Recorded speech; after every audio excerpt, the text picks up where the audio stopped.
भारत जैसा कर्मण्य देश, भारत जैसा मेहनती देश, ये हमको कहने की जरूरत नहीं है।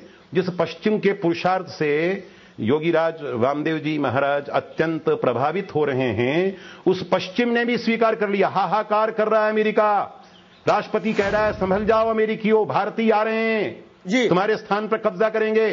क्या सिद्ध करता है ये? कि हम लोग पलायनवादी हैं, पुरुषार्थहीन हैं। और ये जो पौरुष है वो सब किसने जागृत किया है? जी, रामदेव जी महाराज ने किया है।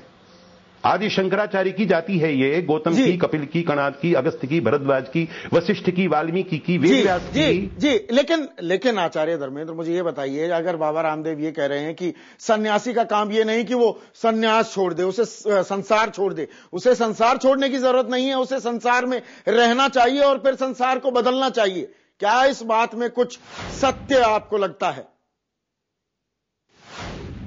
हम भी यही कहें, आप विवाह कर लीजिए, आपकी बारात में हम भी शामिल होंगे।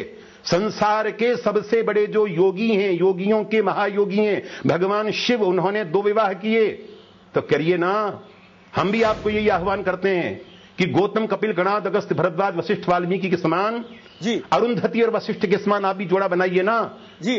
अरुंधति ढूंढिए, आपके तो सारे संसार भर में फैन हैं, उसमें से एक अरुंधति नहीं छांट सकते आप जी। और अरुंधति को जी, आचार्य धर्मेंद्र, मेरी मंशा ये नहीं थी कि यहां पर शादी की बात होने लगे बाबा रामदेव की।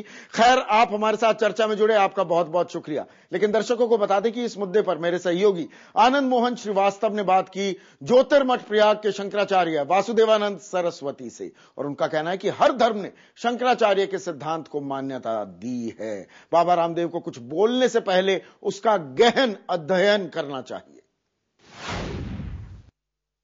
स्वामी रामदेव जी को ये पता नहीं है कि वो क्या कर रहे हैं। अगर वे आर्य समाजी हैं तो स्वामी बिरजानंद जी ने, स्वामी दयानंद जी ने